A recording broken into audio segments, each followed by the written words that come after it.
बात करेंगे क्लास 12 की फिजिकल केमिस्ट्री के आपके 2024 से लेकर 2020 के ऐसे क्वेश्चंस के बारे में जो कि आपको डायरेक्ट देखने को मिल सकते हैं। सबसे पहले दोस्तों आपको दिया है low concentration of oxygen in the blood and tissues of people living at high altitude is due to. तो अगर मैं दोस्तों पहाड़ों पे चले जाऊं तो फिर क्या होता है, एटमॉस्फेरिक प्रेशर यहाँ पर मेरा कम हो जाता है और सॉल्युबिलिटी भी दोस्तों मेरी डायरेक्टली प्रोपोर्शनल होती है प्रेशर की, इसलिए ये भी मेरी कम हो जाती है। मतलब ऑक्सीजन आपको नहीं मिलेगा लो एटमॉस्फेरिक प्रेशर की वजह से।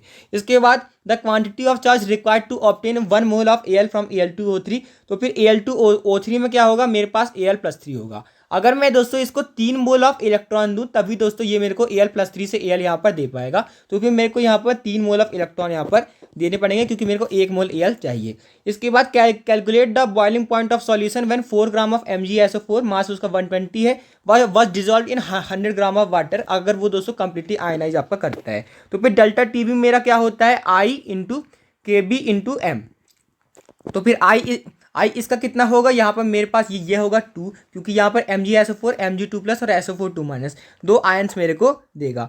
तो आई इंटू यहाँ पर मैं इसका के भी लिख लेता हूँ 0.52 इंटू मोलैलिटी। तो यहाँ पर 4/120 1/30 इसके मोल है और 100 ग्राम है, तो मेरे को पर केजी चाहिए। तो मेरे को इसको 10 से मल्टीप्लाई यहाँ पर करना पड़ेगा। तो फिर ये दोस्तों मेरा आसानी से मैं दोस्तों यहाँ से कैलकुलेट कर लूँगा। यहाँ पर दोस्तों अब ये मेरा यहाँ पर 14 आ जाएगा, तो ये मेरा 0.28 का दोस्तों यहाँ पर डेल्टा टी भी यहाँ पर आ जाएगा। आपको बॉइलिंग पॉइंट चाहिए है तो यहाँ पर डेल्टा टी भी मेरा यहाँ पर 0.8 आया है, 0.28 आया, यानी कि इतना बढ़ गया है, इतना एलिवेशन आपको देखने को मिला है। तो 100 डिग्री सेल्सियस से मेरे को जोड़ना पड़ेगा, तो 100.28 यहाँ पर दोस्तों आंसर हो जाएगा डिग्री सेल्सियस में। इसके बाद define conductivity and molar conductivity for the solution of an electrolyte. तो फिर कंडक्टिविटी क्या होती है, 1/रेजिस्टिविटी दोस्तों आप कर सकते हैं, उसके बाद डिफाइन आप कर दीजिएगा। मोलर कंडक्टिविटी क्या होती है, 1 मोल की यहाँ पर होती है। इसके बाद कंसंट्रेशन के साथ दोस्तों मेरी कंसंट्रेशन के साथ कंडक्टिविटी दोस्तों मेरी घटती है, लेकिन यहाँ पर मोलर कंडक्टिविटी मेरी दोस्तों बढ़ती है, ध्यान रखिएगा। इसके बाद अगला क्वेश्चन, ठीक है जी, तो आपको दोस्तों ध्यान रखना, कंडक्टिविटी मेरी बढ़ती है और मोलर कंडक्टिविटी मेरी यहाँ पर घटती है। इसके बाद अगला क्वेश्चन आपको ये दिया हुआ है, a reaction is first order with respect to A and second order is with respect to ओ।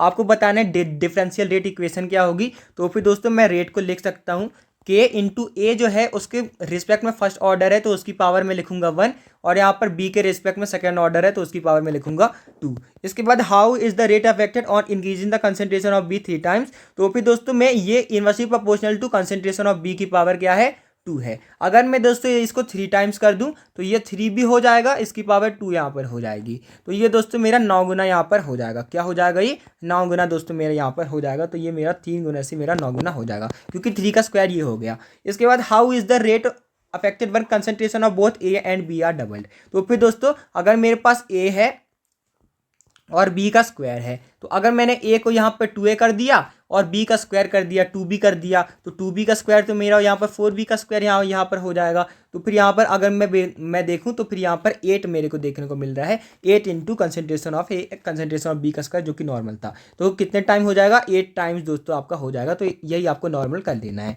इसके बाद अगला दोस्तों आपको दिया हुआ रेट लॉ दोस्तों आपको दिया हुआ है, तो आपको ओवरऑल ऑर्डर दोस्तों आपको बताना है। तो फिर दोस्तों अगर आपको रेट दिया हो ए की पावर x और बी की पावर y, तो फिर आप ऑर्डर कैसे निकालते हैं, जितना भी आपको पावर दी हुई है सबको आप दोस्तों जोड़ देते हैं। तो फिर मेरे को 1 और 1/2 दिया हुआ है, तो 1 + 1/2 कर देंगे, यानी कि 3/2 इसका ऑर्डर हो जाएगा। इसके बाद how are order and molecularity different for complex reaction. तो फिर यहाँ पर दोस्तों कॉम्प्लेक्स रिएक्शन में आपके स्टेप बहुत ज़्यादा होते हैं, इसलिए दोस्तों वहाँ पे मॉलिक्युलरिटी में और ऑर्डर में आपका दोस्तों फर्क आ जाता है। ऑर्डर क्या होता है कि जिससे दोस्तों फर्क आपका पड़ता है, लेकिन मॉलिक्युलरिटी जो होती है एक रिएक्शन में कितने आपके मॉलिक्यूल्स पार्ट ले रहे हैं। इसके बाद अगला क्वेश्चन आपको दिया है, for first order reaction so that time required for 99% completion is twice than time required for 90% of reaction. तो फिर दोस्तों आपको ध्यान रखना है, इसको हम करते हैं तो फिर दोस्तों ये दोस्तों आपको करने के लिए बहुत आता है। तो फिर यहाँ पर ये क्या होता है दोस्तों, 2.303/k लॉग बेस 10 मैं क्या करता हूँ, A0/A करता हूँ। यानी कि अगर इनिशियली मेरा 100 है ना, 99 कंप्लीट हो गया, यानी कि कितना बचा, यहाँ पर 1 मेरा बचा। तो फिर ये यहाँ पर 10 की पावर 2, तो दोस्तों वो मेरा यहाँ पर बाहर आ जाएगा।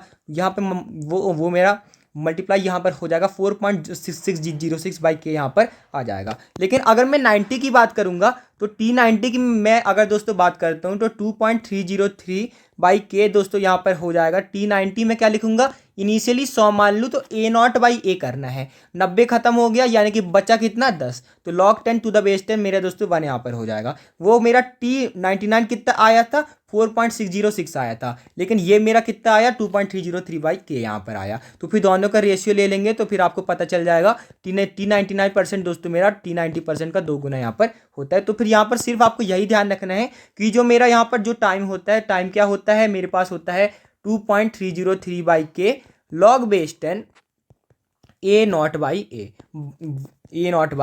तो फिर अगर आपको 75% दे दे तो फिर इनिशियली 100 मानेंगे, 75 खत्म हो गया तो बचा कितना 25। तो ऐसे दोस्तों आप कर देंगे 2.303/k log बेस 10 A0/A। तो ये दोस्तों आपको ध्यान रखना है, ये आपसे पूछेगा जा सकता है। इसके बाद what is meant by zero order reaction, जिसमें दोस्तों जो रेट है उसको दोस्तों ना आपके रिएक्टेंट से आपका फर्क पड़ता है ना प्रोडक्ट से फर्क पड़ता है। तो रेट जो है दोनों कंसंट्रेशन, दोनों आपके जो रिएक्टेंट है उसकी पावर 0 पे आपका प्रोपोर्शनल होता है। इसके बाद दोस्तों इसका एग्जाम्पल दोस्तों आपको दिया है, जो दोस्तों आपकी ये आपकी जो रिएक्शन होती है H2+I2 gives 2 moles of HI, ये आपका जीरो ऑर्डर वाला रिएक्शन होता है। इसके बाद डिपेक्ट द गाल्वेनिक सेल, इसमें दोस्तों नेगेटिवली चार्ज कौन हो रहा है, तो फिर दोस्तों जो मेरा जिंक है ना, जो मेरा जिंक है तो Zn2+ है, तो जिंक दोस्तों मेरा यहाँ पर Zn2+ में जा रहा है, यानी कि इसकी जो आपकी रॉड है ना उसमें नेगेटिव चार्ज आ रहा है क्योंकि वो पॉजिटिव यहाँ पर लेके चले जा रहा है। तो फिर यहाँ पर जिंक वाले में आ रहा है नेगेटिव चार्ज। इसके बाद the carrier of current in the cell, तो यहाँ पर सेल में करंट कौन देते हैं, मेरे इलेक्ट्रॉन यहाँ पर चलते हैं। और दोस्तों यहाँ से आपको गाल्वानिक सेल बनाने को बोला है, तो फिर दोस्तों आप एक अच्छा सा गाल्वानिक सेल यहाँ पर बना दीजिएगा। यहाँ पर आप बनाइएगा जिंक, यहाँ पर बनाइएगा Ag। जहाँ पे आपको दोस्तों ऑक्सीडेशन होता है उसको हम एनोड बोलते हैं। तो जिंक का क्या है दोस्तों यहाँ पर एनोड है और यहाँ पर Ag का क्या है कैथोड है। तो फिर यहाँ पर एक तो सॉल्ट ब्रिज भी आप लगा दीजिएगा, Zn से Zn2+ जाएगा एक्वस सॉल्यूशन में और यहाँ पर Ag+ जो है मेरा Ag में जाएगा। तो ये दोस्तों आपको ध्यान रखना है। इसके बाद यहाँ पर आपको स्टेट करना है कोलरॉस लॉ। तो फिर आपको ध्यान रखना है लैम्डा एम इन्फिनिटी जो आपका होता है, अगर ए बी है तो उसमें अगर 2 पार्ट है, कैटायनिक पार्ट और एनायनिक पार्ट, वो दोस्तों उन दोनों के जो आपका लैम्डा एम इन्फिनिटी जो आपका मोलर कंडक्टिविटी होती है उसके दोस्तों बराबर यहाँ पर होता है। तो फिर lambda M of a compound is the sum of its lambda M of constituents. तो ऐसे दोस्तों आप लिख लीजिएगा। इसके बाद अगला क्वेश्चन आपको दिया हुआ है फैराडेज फर्स्ट लॉ। तो फिर दोस्तों आपका क्या होता है, मास जो होता है इन डायरेक्टली प्रोपोर्शनल टू जेड को, तो जो आपका मास जो होता है डायरेक्टली प्रोपोर्शनल टू यहाँ पर चार्ज आपका होता है। मास कितना लगेगा वो इस पर डिपेंड करता है कि आपने उसको कितना चार्ज दिया है। इसके बाद कोरोजन क्या होता है दोस्तों, मेटल जो है वो दोस्तों मेरा सल्फाइड में ऑक्साइड में चले जाए, मेटल जो है स्टेबल कंपाउंड में क्या हो जाए दोस्तों ऑक्सीडाइज यहाँ पर हो जाए। इसके बाद इसमें मैं आपको दोस्तों एग्जांपल देना हो तो फिर वही आप दोस्तों लिख सकते हैं कि Fe को दोस्तों आप यहाँ पर Fe3O4 यहाँ पर बना दे, तो ऐसे दोस्तों आप बना सकते हैं। इसके बाद प्राइमरी सेल और प्राइमरी बैटरी और सेकेंडरी बैटरी आपकी क्या होती है। प्राइमरी बैटरी दोस्तों सिर्फ सिंगल यूज के लिए होती है, लेकिन सेकेंडरी बैटरी को हम दोस्तों रीयूज यहाँ पर कर सकते हैं। और दोस्तों सेल जो है आपको प्राइमरी बैटरी का एग्जांपल दोस्तों ध्यान रखना है। प्राइमरी बैटरी में क्या होता है, ड्राई सेल आपके आ गए। लेक्लांक सेल जो दोस्तों आपका होता है, लेक्लांक सेल में क्या होता है आपके पास जिंक और MnO2 दोस्तों यहाँ पर होता है। इसके बाद जो आपका मरकरी सेल है जिसमें आपका कोई भी आयन नहीं होता, और आपका Zn कार्बन सेल जो होता है वो दोस्तों आपका प्राइमरी बैटरी में आता है। सेकेंडरी बैटरी में क्या आता है, निकल CD सेल दोस्तों आपको ध्यान रखना है। इसके बाद जो आपका लेड एसिड वाला सेल होता है और जो आपका लिथियम आयन बैटरी होती है वो मेरी सेकेंडरी में यहाँ पर दोस्तों आती है। इसके बाद अगला क्वेश्चन आपको ये दिया हुआ है for an electrolyte undergoing association in solvent. Association in solvent तो एसोसिएट कर रहा है, क्या कर रहा है दोस्तों, एसोसिएट कर रहा है। तो एसोसिएट करेगा ना, तो एसोसिएट करेगा जैसे मेरा जो बेंजोइक एसिड है, बेंजोइक एसिड क्या करता है मेरा दोस्तों बेंजीन में मेरा दोस्तों एसोसिएट यहाँ पर करता है। तो फिर दोस्तों अगर दो चीज़ें हैं, दो चीज़ें मिलके दोस्तों एक चीज़ बन गई, यानी कि वांटा फैक्टर 2 से 1 हो गया, यानी कि 1/2 यहाँ पर हो गया। तो फिर ये जो है मेरा 1 से कम आता है अगर एसोसिएशन हो रहा है। डिसोसिएशन में मैं दोस्तों आपका 1 से ज़्यादा या फिर लगभग 1 आपको दोस्तों आ जाता है, तो फिर लेस देन 1 आपको देखने को मिलेगा। इसके बाद दोस्तों अगला क्वेश्चन आपको ये दिया हुआ है x + 2y गिव्स p। तो फिर आपको डिफरेंशियल रेट इक्वेशन यहाँ पर लिखनी है। कैसे लिखेंगे ध्यान से देखिएगा। तो फिर मैं क्या लिखूंगा, minus D concentration of x by D T. हमने यहाँ पर माइनस क्यों लगाया, क्योंकि यहाँ पर ये एक्स खुद ही कम हो रहा है, तो उसका फाइनल माइनस इनिशियल मेरा यहाँ पर कम आएगा, तो इसलिए उसको पॉजिटिव बनाने के लिए पहले से नेगेटिव लगा लिया। इज इक्वल टू यहाँ पर ये भी आपका रिएक्टेंट हमें एक के लिए चाहिए, तो हमने इसका 2 का 1/2 यहाँ पर कर लिया।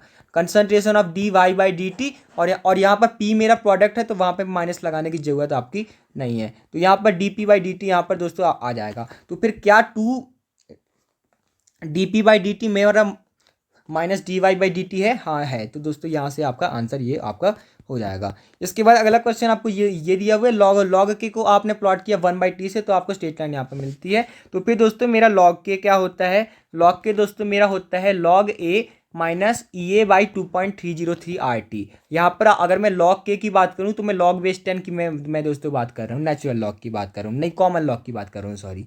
तो फिर ई 2.30, तो ई ए बाई 2.303 RT। तो फिर यहाँ पर अगर मैं इसको y बोल लूँ, मतलब मैं इसकी और 1/t का मैं दोस्तों प्लॉट कर रहा हूँ, तो y is equal to M X plus C. तो फिर m यहाँ पर क्या आ गया, minus E A by 2.303 R का दोस्तों यहाँ पर आपका क्या आएगा, स्लोप यहाँ पर आएगा। अगर मैं लॉग के साथ बनाता तो ये 2.303 यहाँ पर नहीं आता। और आपका c क्या आएगा, लॉग ए दोस्तों यहाँ पर आपका आ जाएगा।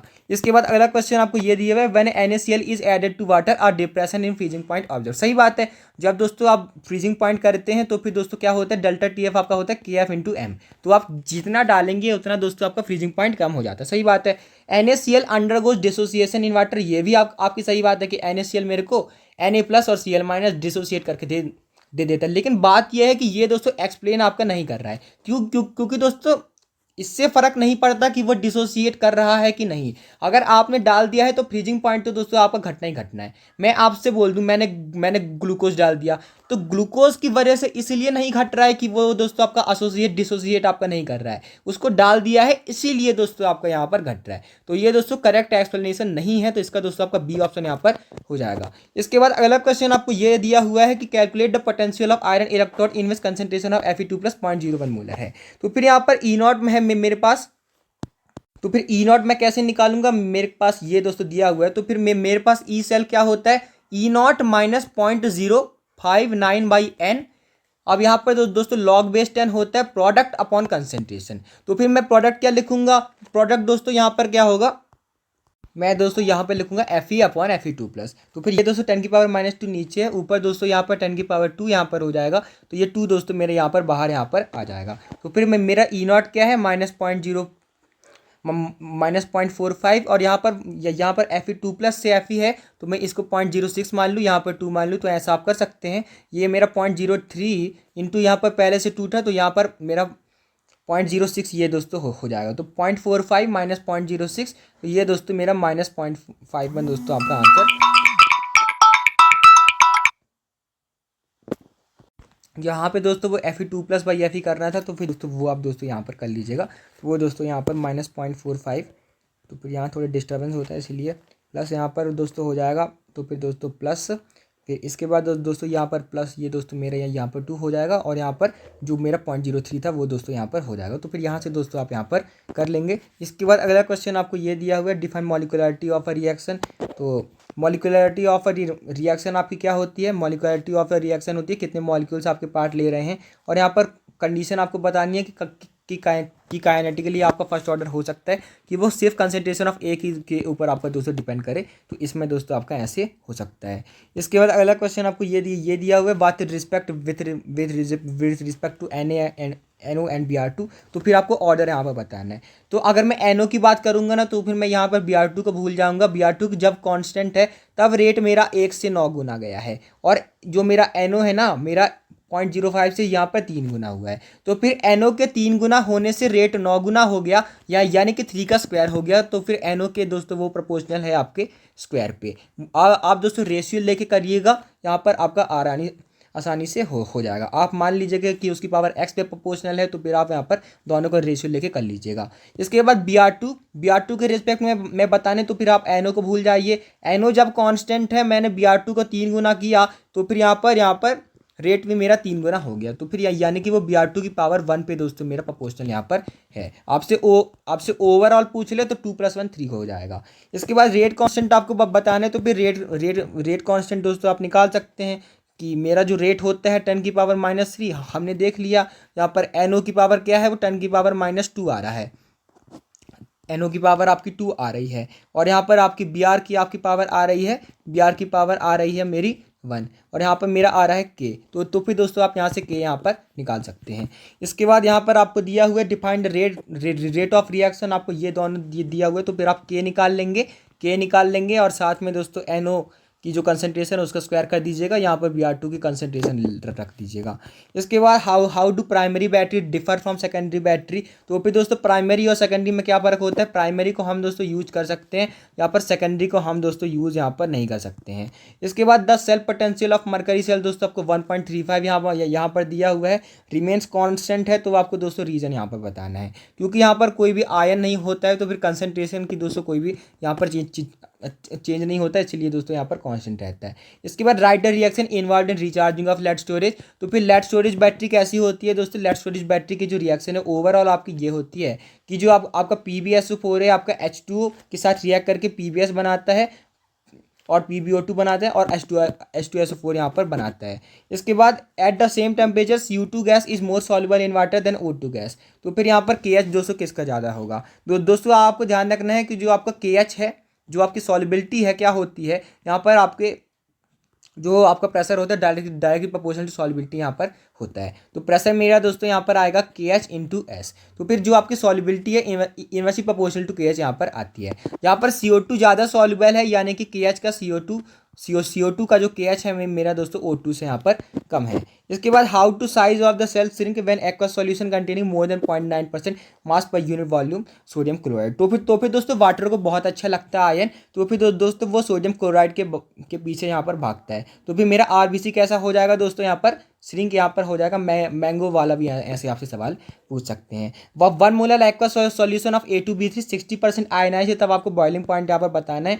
तो फिर दोस्तों यहाँ पर 60% आयनाइज का मतलब क्या है, उसका डिग्री ऑफ डिसोसिएशन जो है मेरे पास क्या है दोस्तों, यहाँ पर 60% यानी कि 0.6 यहाँ पर है। और दोस्तों आपको ध्यान रखना है, यहाँ पर डिसोसिएशन के केस में दोस्तों यहाँ पर क्या होता है 1 + n-1 अल्फा दोस्तों यहाँ पर होता है कि क्या होता है 1 + n-1 अल्फा। तो यहाँ पर 1 + n कितना देगा, ये A2B3 मेरे को 5 देगा, तो 5 - 1 4 × अल्फा इसका हो जाएगा 0.6। तो फिर ये मेरा हो जाएगा दोस्तों 2.4। तो आई मेरा 2.4 आ गया। तब दोस्तों यहाँ से आप दोस्तों इसका बॉइलिंग पॉइंट निकाल सकते हैं। बॉइलिंग पॉइंट कैसे निकाल लेंगे, 2.4 × KB दोस्तों मेरा हो जाएगा 0.2, मोलालिटी कितनी है 1। ऐसे दोस्तों आप यहाँ से आसानी से निकाल सकते हैं।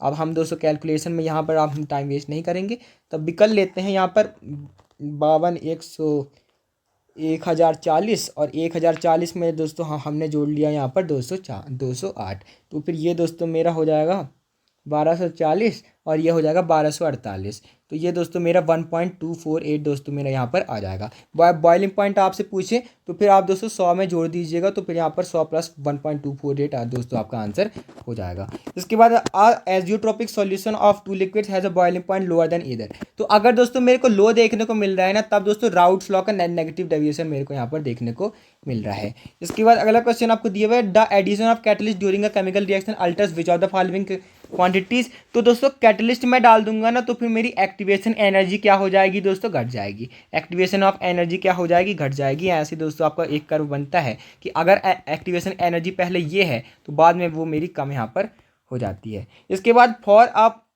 एलिमेंट्री रिएक्शन P से Q rate of disappearance of P increases by a factor of 8 upon doubling the concentration of P, तब आपको ऑर्डर ऑफ रिएक्शन यहाँ पे बताना है। तो P जो है ना मेरे पास Q जाता है, और P के गायब होने का रेट दोस्तों आपका 8 टाइम्स हो जाता है जब मैं दोस्तों यहाँ पर क्या करता हूँ, कंसंट्रेशन ऑफ P को डबल कर देता हूँ। तो 2 का क्यूब हो जाता है, तो फिर उसके 3 टाइम्स यहाँ पे आपका रेट हो जाता है। इसके बाद आज 6% सॉल्यूशन ऑफ ग्लूकोज जो है ये दोस्तों आइसोटोनिक है 2.4% से के साथ। तो फिर दोस्तों आपको क्या करना है, 6% तो है, तो हम ऐसा करते हैं यहाँ पर 100 ग्राम मान लेते हैं। तो यहाँ पर 6 ग्राम है, तो मोल कितने हैं 6/180 मास अपॉन मोलर मास। 100 ग्राम मान लिया तो वो तो मेरा यहाँ पर कट ही जाना है। यहाँ पर ये मेरा 5% है, इसका दोस्तों मेरे को यहाँ पर मोलर मास नहीं पता है तो उसको हम दोस्तों m मान लेते हैं। तो यहाँ से दोस्तों आप आसानी से निकाल सकते हैं, क्योंकि यहाँ पर आपका वो जो है जो हमारा वॉल्यूम वाला टर्म है वो तो वैसे यहाँ पर कट जाता है। तो ये 25 इंटू 3 75 ग्राम यहाँ पर आपका आंसर हो जाएगा। इसके बाद आप फर्स्ट ऑर्डर रिएक्शन का रेट कॉन्स्टेंट इतने दिए हुए 5 ग्राम से 2.5 ग्राम। तो दोस्तों 5 ग्राम से 2.5 ग्राम मतलब यहाँ पर ये कितना हो गया, हाफ हो गया। तो ये मेरे को हाफ लाइफ यहाँ पर दोस्तों यहाँ पर दिया, हाफ लाइफ मेरे को निकालना है। तो फिर दोस्तों आप जानते हैं कि जो आपकी हाफ लाइफ आती है क्या आती है, ln2/k यहाँ पर दोस्तों मेरी यहाँ पर आती है। तो 0.693 अपॉन के दोस्तों मेरे को दिया हुआ है 1.25 इंटू 10⁻³ तो फिर दोस्तों आप यहाँ से कैंसिल यहाँ पर दोस्तों कर सकते हैं, फिर इसके बाद आप आसानी से निकाल सकते हैं। इसके बाद यहाँ पर आपको इसका EMF निकालना है, तो फिर इसका सबसे पहले हम E0 निकालेंगे। तो E0 ऑफ कैथोड, सबसे पहले कैथोड का क्या है, जहाँ पे रिडक्शन हो रहा है, तो रिडक्शन कहाँ हो रहा है, SN2+ से SN में हो रहा है, minus E0 of anode, anode में क्या होता है, ऑक्सीडेशन होता है। तो भी यहाँ पर मेरे को 0.76 इसका दिया हुआ है, तो 0.76 माइनस 0.14, तो फिर ये मेरे को दे देगा 0.62। अब मेरे को इसने 0.62 दे दिया, तो फिर यहाँ पर E0 माइनस यहाँ पर 0.059/n कितना है, n कितना है दोस्तों यहाँ पर n मेरे पास है यहाँ पर 2, क्योंकि यहाँ पर दो इलेक्ट्रॉन का एक्सचेंज आपका हो रहा है। लॉग बेस 10 यहाँ पर प्रोडक्ट का मैं आपका क्या आएगा, प्रोडक्ट में मेरे पास दोस्तों आपका आएगा जिंक, और दोस्तों आपका रिएक्टेंट में क्या आएगा 10⁻³ यहाँ पर मेरे को आएगा SN। तो ये हो जाएगा 0.62 माइनस इसको हम दोस्तों 0.03 ही कर लेते हैं, और ये 10⁻+2 यहाँ पर दोस्तों यहाँ पर हो जाएगा, और यहाँ पर ये 10⁻+2 हो जाएगा, तो फिर वो उसकी पावर में आ जाएगा, तो वो मेरा बाहर हो जाएगा। तो 0.62 माइनस 0.06, तो फिर ये दोस्तों मेरा कितना हो जाएगा 0.56 दोस्तों मेरा यहाँ पर आंसर हो जाएगा। इसके बाद अगला क्वेश्चन आपको दिया हुआ है, रेजिस्टेंस ऑफ 0.05 मोलर CuOH आपको 100 ओम दिया हुआ है। सेल कांस्टेंट अगर आपका इतना है तब दोस्तों आपको मोलर कंडक्टिविटी यहाँ पर बतानी है। तो फिर यहाँ पर मेरे को आसानी से मैं एक चीज़ निकाल सकता हूँ, जो मेरे रेजिस्टेंस होता है ना वो दोस्तों मेरा होता है ρL/A, और कंडक्टिविटी क्या होती है, कंडक्टिविटी तो दोस्तों होती है मेरी दोस्तों 1 रेजिस्टिविटी L/A। तो फिर दोस्तों मेरी यहाँ पर 1/R इंटू L/A करके मेरी दोस्तों कंडक्टिविटी आप दोस्तों निकाल लेंगे। इसके बाद कंडक्टिविटी आपकी निकल गई, तो वो आप सेंटीमीटर इनवर्स में निकालने हैं, मतलब kappa into 1000 conductivity kappa into 1000/m आप कर देंगे, तो अब आपको दोस्तों मोलर कंडक्टिविटी पता चल जाएगा। इसके बाद फराडे फर्स्ट लॉ क्या कहता है, फराडे फर्स्ट लॉ दोस्तों मेरे को कहता है कि दोस्तों जो आपका मास होता है डायरेक्टली प्रोपोर्शनल टू क्यू यहाँ पर होता है। उसके बाद वो सेकंड लॉ में कह देते हैं कि वो मेरा इक्विवेलेंट वेट के भी आपका प्रोपोर्शनल होता है। इसके बाद how much charge in Faraday is required for reduction of 1 mole of Mn4- to Mn2+। तो Mn4- में मेरा दोस्तों +7 में है, यहाँ पर Mn2+ पिंक कलर का है, तो यहाँ पर मेरा +2 में है। तो यहाँ पर +5 में दोस्तों में मेरा यहाँ पर चेंज यहाँ पर हो रहा है, +5 का चेंज है, यानी कि मेरे को 5 फराड इलेक्ट्रॉन देने पड़ेंगे। इसके बाद अगला क्वेश्चन आपको ये दिया हुआ है कि कंडक्टिविटी ऑफ 0.025 मोल पर लीटर आपको एसिडिक सॉल्यूशन आपको इतने दिए हुए 5.25 इंटू 10⁻⁵ आपको डिग्री ऑफ डिसोसिएशन यहाँ पर दोस्तों यहाँ पर बतानी है। तो फिर यहाँ पर डिग्री ऑफ डिसोसिएशन हम कैसे निकालते हैं, अल्फा दोस्तों मेरा होता है λm अपॉन λ0 इन्फिनिटी। अब दोस्तों λm हमको करने के लिए वही करना पड़ेगा, कप्पा इंटू 1000/m। कंडक्टिविटी आपको दे दी है 5.25 इंटू 10⁻⁵ इंटू 1000 अपॉन दोस्तों आप इसको रख लीजिएगा, आप उसके बाद कैलकुलेट कर सकते हैं। इसके बाद anode cathode and overall reaction आपको दोस्तों लेड स्टोरेज की लिखनी है। तो एनोड पे क्या आपका रिएक्शन होता है, Pb आपका SO4 तो यहाँ पर एनोड पे दोस्तों आपकी ये रिएक्शन होती है। एनोड पे क्या होता है, यहाँ पर ऑक्सीडेशन होता है। तो Pb जो मेरा Pb का आपका एनोड होता है वो मेरे को PbSO4 Pb+2 मेरे को दे देता है, और कैथोड में क्या होता है रिडक्शन। तो PbO2 को जो आपका Pb+4 वाला आपका कैथोड होता है वो मेरे को यहाँ पर Pb2+ PbSO4 यहाँ पर दे देता है। इसके बाद when the catalyst increases the rate of reaction, rate constant दोस्तों आपका इंक्रीज करता है क्योंकि रेट आपका दोस्तों बढ़ता है। इसके बाद डिफाइन मोलर डिफ्रेशन कांस्टेंट, तो फिर ये दोस्तों मेरा क्या होता है, ये मोलर डिप्रेशन कांस्टेंट मेरा क्या होता है delta TF is equal to KF into M। तो दोस्तों आप इसको डिफाइन भी कर सकते हैं कि जब आपका एक डिग्री केल्विन का दोस्तों आपका फर्क आए एक मोलर में, तब जो आपका KF होता है उसको आप दोस्तों KF कहते हैं। इसके बाद how is it related to enthalpy of fusion, तो फिर दोस्तों आपका डेल्टा एच क्या होता है, डेल्टा एच दोस्तों मेरे पास इनवर्सली प्रोपोर्शनल टू KF दोस्तों यहाँ पर होता है, KF इनवर्सली प्रोपोर्शनल टू आपका डेल्टा एच होता है। इसके बाद यहाँ पर आपको ये एक और चीज़ दी हुई है कि what type of deviation is shown by ethanol and acetone. तो फिर इथेनॉल क्या है, इथेनॉल दोस्तों मेरे पास है C2H5OH और यहाँ पर यह CH3 सी डबल बॉन्ड हो CH3, तो दोनों पोलर है, पोलर पोलर साथ में मिलकर आपके अच्छा सा आपका रचते हैं। फिर उसके बाद मतलब उनका जो बॉन्डिंग होती है अच्छी यहाँ पर होती है। तो फिर यहाँ पर दोस्तों ये मेरे को नेगेटिव एजिटोप यहाँ पर देते हैं क्योंकि इनकी बॉन्डिंग अच्छी हो जाती है। इसके बाद अगला क्वेश्चन आपको दिया, a solution is prepared by dissolving 5 gram of non volatile solution in 200 gram water, it has a vapour pressure of in, तब आपको मोलर मास ऑफ सॉल्यूट यहाँ पर निकालना है। तो फिर relative lowering in vapour pressure आपका क्या होता है, यहाँ पर मेरे पास होता है initial minus final 0.16 into initial, ये मेरे पास होता है मोल फ्रैक्शन ऑफ सॉल्यूट के बराबर। मोल फ्रैक्शन ऑफ सॉल्यूट के बराबर यानी कि n of solute into n B plus n of water जो आपका सॉल्वेंट है। तो फिर आप आसानी से दोस्तों 200 ग्राम वाटर है तो आप 200/18 करके वाटर के मोल्स निकाल लीजिएगा। फिर यहाँ से आपका एन भी निकल जाएगा तो मास अपॉन मोलर मास से आपका मास भी निकल जाएगा। इसके बाद कंडक्टिविटी है अल्फा, दोस्तों आप दोस्तों निकाल लेंगे। केसीएल का दोस्तों आपको अगर जोड़ना हो तो लैम्डा नॉट इन्फिनिटी कैसे निकलेगा, के का भी दोस्तों आपको जोड़ना पड़ेगा और यहाँ पर आपको सीएल का भी दोस्तों आपको जोड़ना पड़ेगा। तो फिर यहाँ पर मेरे को ये 150.6 यहाँ पर दे देगा। इसके बाद दोस्तों निकाल लेंगे तो फिर यहाँ पर डेल्टा जी मेरा क्या होता है -NF E0 ऑफ सेल। तो फिर यहाँ से आप E0 ऑफ सेल निकाल लीजिएगा, -NF E0 of cell delta G कर दीजिएगा। और डेल्टा जी मेरे पास ये होता है -RT ln Kc या फिर -2.303 ln Kc। तो फिर ये दोस्तों आप ये यहाँ से आसानी से यहाँ पर कर लेंगे। इसके बाद यहाँ पर अगला क्वेश्चन आपको ये दिए हुए, write any 2 advantages of fuel cell over primary and secondary battery. तो फिर यहाँ पर फ्यूल सेल क्या होता है, यहाँ पर दोस्तों इसके कुछ यहाँ पर होता है कि जो मेरा फ्यूल सेल है ज़्यादा एफिशिएंट होता है क्योंकि ये जो है दोस्तों ज़्यादा आपका एफिशिएंटली यहाँ पर काम कर पाता है और ये जो है आपका कंटिन्यूस काम करता है। इसको दोस्तों एक बार ये बंद हो तो ये एक बार चालू हो जाए तो फिर इसको रिचार्ज में टाइम नहीं लगता है, लेकिन बाकियों को टाइम यहाँ पर लग जाता है। इसके बाद यहाँ पर मोलर कंडक्टिविटी CaCl2 की बतानी है तो सबसे पहले CaCl को आपको जोड़ेंगे। यहाँ पर 2 Cl हैं तो फिर यहाँ पर उनका भी यहाँ पर जोड़ेंगे तो यहाँ पर 2 इंटू ये कितना होगा 152.6, तो लास्ट में आपका 6 ही आएगा तो ये 271.6 आपका हो जाएगा। इसके बाद यहाँ पर ये आपको ये concentration of R zero order reaction है। तो जीरो ऑर्डर में जो मेरा रेट होता है या फिर कंसंट्रेशन होती है वो होती है A = A0 - KT। तो अगर मैं इसको y बोल लूँ, इसको x बोल लूँ तो फिर मेरा स्लोप किसका आएगा, m जो है मेरा स्लोप मेरा -K यहाँ पर आएगा। तो यहाँ पर स्लोप -K आएगा और इंटरसेप्ट यहाँ पर R0 यहाँ पर आ जाएगा। इसके बाद डेनियल सेल है तो यहाँ पर अपोजिंग पोटेंशियल 1.1 से ज़्यादा लगा ले तो इलेक्ट्रॉन मेरा CU से ZN जाएगा। सही बात है। अगर दोस्तों आपको डेनियल सेल है, डेनियल सेल को आपको इलेक्ट्रोलिटिक सेल बनाना है तो फिर आप एक्सटर्नल इतना ज़्यादा लगा दीजिए कि वो जो है आपका जो आपका नेट EMF है उससे आप ज़्यादा यहाँ पर लगा दें। इसके बाद cell acts like galvanic cell, नहीं यहाँ पर दोस्तों वो आपका इलेक्ट्रोलिटिक सेल का काम करेगा। इसके बाद सॉल्ट ब्रिज का काम क्या होता है, सॉल्ट बैलेंस करना। यहाँ पर दोस्तों गैल्वेनिक सेल दोस्तों इलेक्ट्रोलिटिक सेल के दोस्तों की तरह कम काम करता है जब दोस्तों आप जो है उसके पास ऐसा E0 लगा देते हैं जो कि आपका E0 ऑफ सेल से यहाँ पर आपको ज़्यादा होता है।